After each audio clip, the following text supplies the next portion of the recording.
இன்றைக்கி நம்ம ஒரு ரொம்ப முக்கியமான விஷயம் தாங்க பார்க்க போகிறோம். ரயில்வே கட்டணம் உயர்கிறது, ரயில் டிக்கெட் விலை உயரும் அபாயம் அப்படிங்கிற மாதிரி ஒரு ஆர்டிக்கல் வந்து ரிலீஸ் ஆகிருக்கு. அந்த ஆர்டிக்கலில் எதன் சம்பந்தமாக டிக்கெட் விலை உயரும் அப்படின்னு சொல்லியிருக்காங்க அப்படிங்கிறத டீட்டெயில்டாக பார்க்க போகிறோம். அதே மாதிரி அவங்க சொல்லிக்கக்கூடிய இன்ஃபர்மேஷன் எல்லாமே பார்த்திங்கன்னா உங்களுக்கு யூஸ்ஃபுல்லாக இருக்கும். அதே மாதிரி வந்து விலை ஏறுமா ஏறாதா அப்படிங்கிற விஷயத்தையும் பார்த்திங்கன்னா நீங்களும் வந்து உங்கள் கமெண்டில் வந்து தெரிவிக்கலாம். உங்களுக்காக வந்து கமெண்ட் பாக்ஸ் ஓப்பன்லேயே இருக்குது. பல ஆண்டுகளாக ரயில்வே துறை வந்து சூப்பராக இயங்கிட்டு வருது. எந்த ஒரு பிரச்சனையும் இல்லை, வந்து பலரும் வந்து இதில் பயணிச்சுட்டு வராங்க. கொரோனா டயத்தில் கூட பார்த்திங்கன்னா சில காலங்களில் ரயில்வே வந்து ரொம்பவே யூஸ்ஃபுல்லாக இருந்துச்சு. அதுக்கப்புறம் கொஞ்ச நாள் நிறுத்தி வச்சுருந்தாலும் அதற்கப்புறம் வந்து கொரோனா முடிஞ்ச உடனே ஒரு குறிப்பிட்ட காலத்துக்கு அப்புறம் வந்து நல்லாவே வந்து ரயில்வே துறை வந்து இயங்கிச்சு அப்படின்னு சொல்லலாம். ரயில்கள் வந்து எல்லா பகுதியிலையுமே கிட்டத்தட்ட வந்து இந்தியாவில் 90-95% வந்து எல்லா இடங்கள்லையுமே போயிட்டு ரயில் பார்த்திங்கன்னா சென்று சேருது. இப்படிப்பட்ட ஒரு சூழ்நிலையில் வந்து ரயிலில் பயணிக்கும் பயனர்களுக்கு வந்து ஒரு நெருக்கடி வருவதற்கான வாய்ப்பு இருக்குது அப்படிங்கிற மாதிரி ஒரு ஆர்டிக்கல் வந்து வெளியாகிருக்கு. அது என்னென்னு பார்த்திங்கன்னா ரயில் டிக்கெட் கட்டணம் விரைவில் உயரப்போகிறது அப்படிங்கிற ஒரு ஆர்டிக்கல் தாங்க அது. அதில் அவங்க சொன்ன விஷயம் பார்த்திங்கன்னா டீட்டெயில்டாக இப்போ நம்ம வந்து பார்ப்போம். ரயில் நிலையங்களில் வேலை பார்க்கும் போர்ட்டர்களின் ஊதியம் உயர்த்தப்பட்டதே இதற்கான காரணம் அப்படிங்கிற மாதிரி சொல்லியிருக்காங்க. போர்ட்டர்கள் அப்படின்னா யாருன்னா, ரயிலில் பார்த்திங்கன்னா இந்த பொருட்கள்லாம் வந்து இறங்குது, அதே மாதிரி பொருட்கள் வந்து ஒரு இடத்துல ஏற்றிட்டு போவாங்க. அதுக்குன்னு தனியாக வந்து ஒரு பெட்டி இருக்கும் பார்த்திங்களா, அதில் வந்து வேலை பார்க்கக்கூடிய ஆட்கள் தான் வந்து போர்ட்டர்கள்னு சொல்லுவாங்க. அவங்களுடைய ஊதியம் வந்து உயர்த்தப்பட்டதே அதுக்கான காரணம் அப்படிங்கிற மாதிரி சொல்லியிருக்காங்க. மோஸ்ட்லி வந்து எனக்கு தெரிஞ்சு இந்த மாதிரி வந்து இந்த காரணத்துக்காக வந்து டிக்கெட் விலை உயரும் அப்படிங்கிற மாதிரி சொல்ல முடியாது. ஏன்னா 7th பே கமிஷன்லாம் வந்து போட்டு இந்தியா முழுவதுமே வந்து எல்லாருக்குமே வந்து சேலரி போடும்பொழுது என்ன டிக்கெட் விலை உயர்ந்ததா அப்படி கிடையாது. மேபி வந்து வேறு ஏதாவது ஒரு காரணத்துக்காக வந்து உயர்த்தப்படலாமே தவிர வந்து இந்த ஒரு காரணத்திற்காக உயர்த்தப்படுவதற்கான வாய்ப்புகள் வந்து ரொம்பவே கம்மி. இப்படி உயர்த்தப்பட்டாலும் வந்து என்ன பண்ணுவாங்க அப்படின்னா வந்து கொரியர் அனுப்புகிறாங்க பார்த்தீங்களா, இல்லை பொருட்கள் வந்து ஒரு இடத்துலேருந்து இன்னொரு இடத்துக்கு அனுப்புகிறாங்க அப்படிங்கிற பட்சத்தில் அவங்களுடைய கட்டணம் வேணால் உயர்வதற்கான வாய்ப்புகள் இருக்குது. ஏன்னா மொத்தமாக எல்லா கட்டணத்துடைய இந்த டிக்கெட்டுடைய விலை வந்து உயர்வதற்கான வாய்ப்புகள் வந்து கம்மி தான். ரயிலில் டிக்கெட் செய்கிறவங்களுக்கும் அதே மாதிரி அதில் வந்து பொருட்கள் எடுத்து வைப்பவர்களுக்கும் கிட்டத்தட்ட வந்து சம்மந்தம் இல்லாத மாதிரி தான் இருக்குது. ஏன்னா அவங்க வந்து பொருட்கள் தான் வந்து ரயில்வேல வந்து எடுத்து வைக்கிறாங்க. சரி, இதில் நெக்ஸ்ட் அவங்க என்ன சொல்லியிருக்காங்க அப்படின்னா வந்து பல ஆண்டுகளுக்கு பிறகு ரயில்வேயில் இந்த மாற்றம் செய்யப்பட உள்ளதாக வந்து தகவல் அப்படிங்கிறது வெளியாகிருக்கு. இது அதிகாரப்பூர்வமாக வெளியாகிருக்கா இல்லையா அப்படிங்கிறது வந்து அவங்க வந்து ஒரு நோட்டீஸ் விட்டால் தான் தெரியும். சுற்றறிக்கை அப்படிங்கிறது வந்தால் தான் வந்து விளக்கமாக வந்து தெரியும். பணவீக்கம் அதிகரித்து வருவதை கருத்தில் கொண்டு ரயில்வே வாரியம் போர்ட்டலின் ஊதியத்தை உயர்த்தியது குறிப்பிடத்தக்கது அப்படிங்கிற மாதிரி சொல்கிறாங்க. இது வந்து ஒரு நல்ல விஷயம்தான்.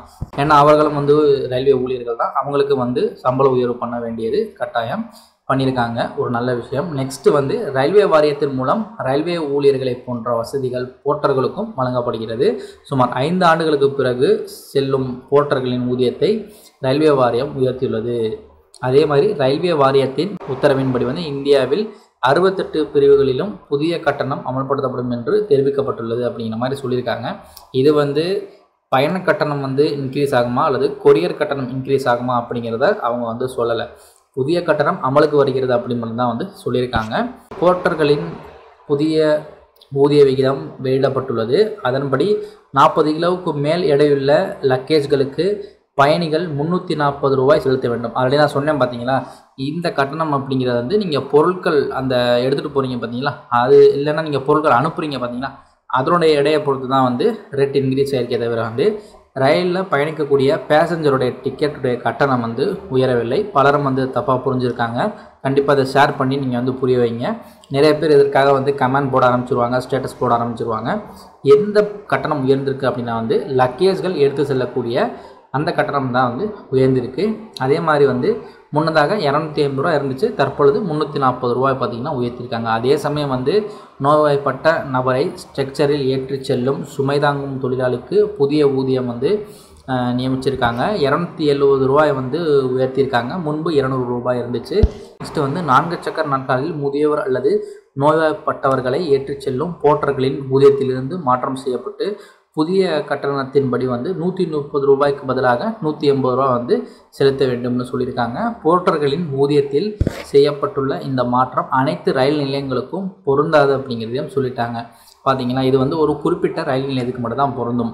A1 மற்றும் A வகை முக்கிய ரயில் நிலையங்களுக்கு மட்டுமே புதிய கட்டணம் பொருந்தும்னு சொல்லியிருக்காங்க.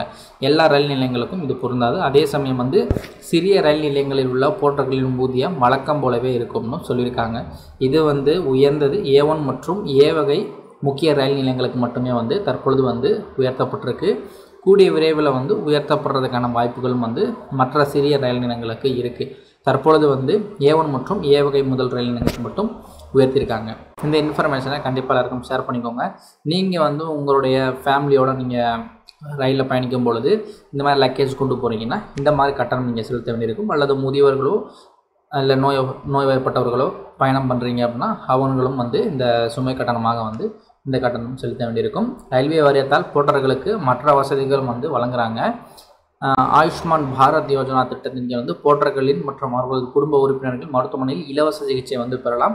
வருடாந்திர அனுமதி சீட்டுக்கள் மற்றும் சிறப்புரிமை சீட்டுக்கள் டிக்கெட் ஆர்டர்களும் வந்து PTO போர்ட்டர்களுக்கு இலவசமாக வழங்கப்படுகிறது. இது மட்டுமின்றி போர்ட்டர்களுக்கு ஓய்வு அறை வசதியும் வந்து கொடுத்துருக்காங்க. சுமை தூக்கும் தொழிலாளிகளின் குழந்தைகள் ரயில்வே பள்ளிகளில் இலவசமாக வந்து படிக்க முடியும். இது வந்து நிறைய பேருக்கு தெரியுமா தெரியாதுன்னு தெரியல. இந்த மாதிரி ஒரு வசதியும் இருக்குது. நிறைய பேருக்கு ரயில்வே பள்ளிகள் இருப்பதே வந்து தெரியாமல் இருக்கலாம்.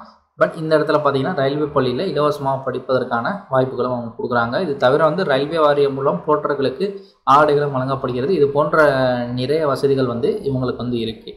இது வந்து அதிகாரப்பூர்வமாக வெளியிட்டிருக்காங்க. தற்பொழுது ரயில் கட்டணம் உயரவில்லை. ரயிலில் வந்து நீங்கள் லக்கேஜ் எடுத்துகிட்டு போனால் மட்டும் அதற்கான கட்டணம் வந்து உயர்த்திருக்காங்க. என்னென்ன கட்டணம் உயர்த்திருக்காங்க அப்படிங்கிறத பார்த்துருப்பீங்க. உங்களுக்கு யூஸ்ஃபுல்லாக இருந்துச்சுன்னா கமெண்ட் பண்ணுங்கள். இவ்வளோ தான் வீடியோ. நெக்ஸ்ட் வீடியோவில் போகணும் தான் பாய்.